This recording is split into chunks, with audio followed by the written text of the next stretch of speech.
You ever pull into your driveway at 3 in the morning, tears still fresh on your face after sitting in a freezing hospital room watching cancer chew away at your mom only to find some Botoxed Karen in Chanel shades standing in your yard literally sawing your damn gate in half with bolt cutters?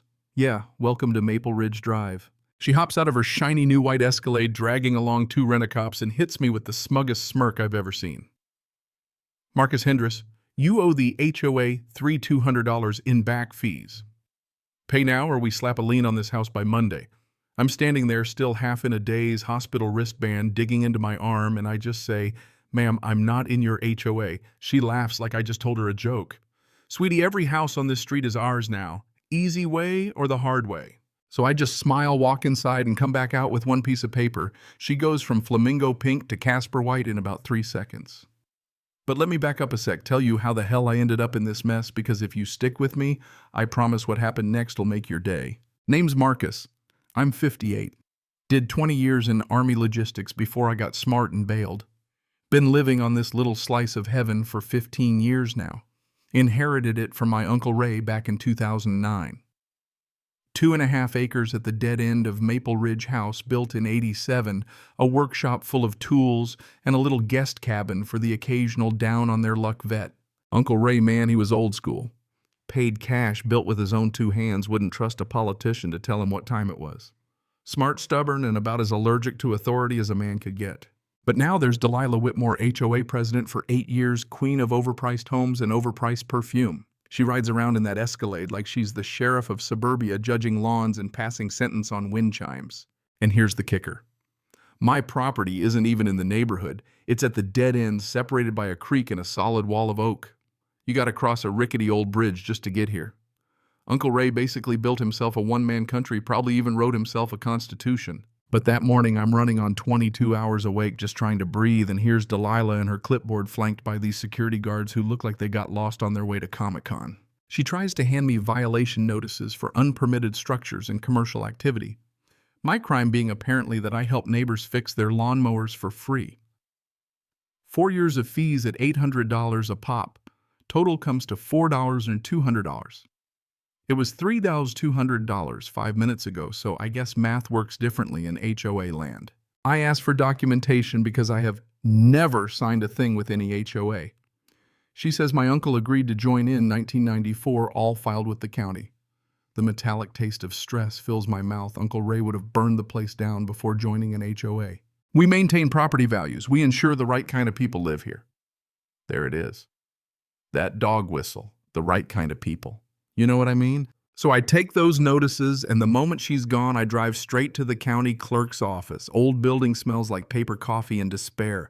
Clerk pulls up my deed clean as a whistle. No HOA, no covenants, nothing. But guess what? The Maple Ridge HOA wasn't even created until 1991. Uncle Ray built this house in '87. You can't slap rules on a place that existed before you did. It's like trying to find the Grand Canyon for not having enough lifeguards. I'm feeling good, right? I get home, Delilah's back in my driveway. This time she brought muscle-some teenage enforcement officer whose polyester uniform looks 2 sizes too big.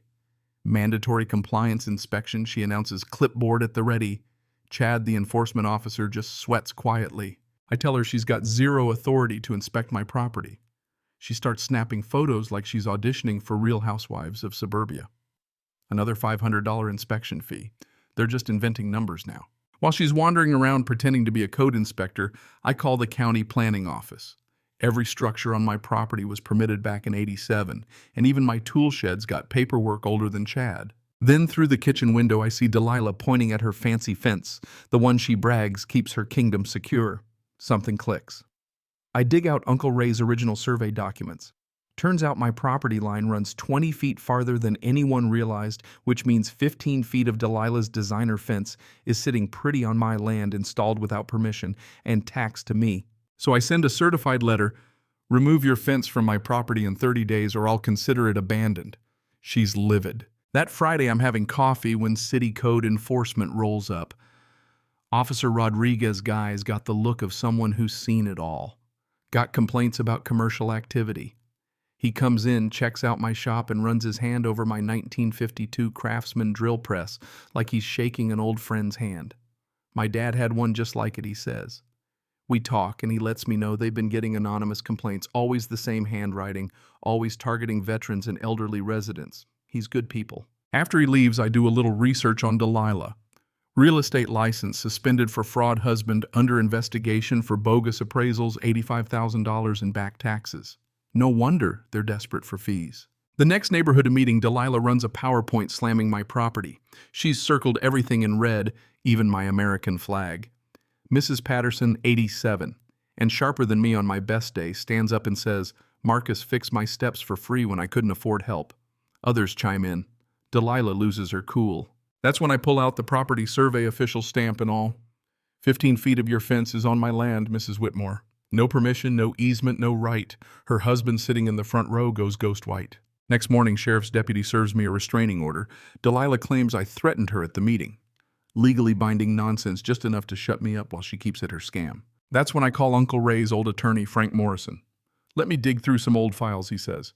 While I wait, things get ugly. My mailbox smashed to bits, tools stolen from my workshop. Security camera footage shows a white Escalade. Gee, wonder who that could be. Rodriguez tells me to document everything. Mrs. Patterson shows up with a casserole and a warning. Delilah's been sniffing around trying to paint me as an unstable vet. But Mrs. Patterson stands her ground. She's messing with the wrong neighbor. Turns out Delilah's now going after everyone who stood up for me. Jake gets a violation for his basketball hoop. Tom for his service dog barking. She's waging war on the whole block. That night I'm setting up more cameras and Mrs. Patterson lets slip that the Whitmores are 3 months behind on their mortgage. The repo man's after the Escalade. Desperate people do desperate things. By sunrise, Frank calls back. Marcus, I found something. Ray negotiated a property exclusion agreement in 1987. Your land is forever outside any HOA.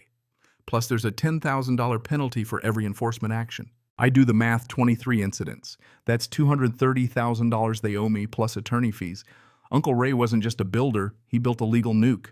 Meanwhile, Greg, my insurance adjuster, comes by. Turns out my case fits a pattern. 12 other folks across 3 counties, same MO. HOA, harassment, property damage, insurance fraud. Whitmore's fingerprints are all over it. At the next HOA meeting, Delilah projects a signed document showing my uncle agreed to join. It's a forgery. Agent Walsh, posing as a new neighbor, asks to see the original. Delilah squirms. I stand up. What you've got there is a felony forgery and I can prove it. I show the real exclusion agreement, penalties and all. Then I play an audio recording of David Whitmore offering me a cash bribe to stay quiet.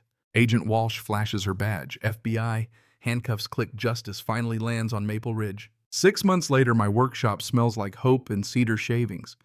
We got a veterans woodworking program going, kids learning to sand and saw, and Mrs. Patterson's cookies flowing like coffee. Delilah gets 4 years for fraud and racketeering. David gets 6, and their house goes to auction.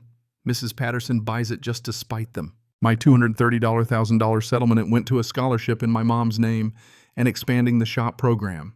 New state laws demand HOA transparency, and there's now a hotline for victims.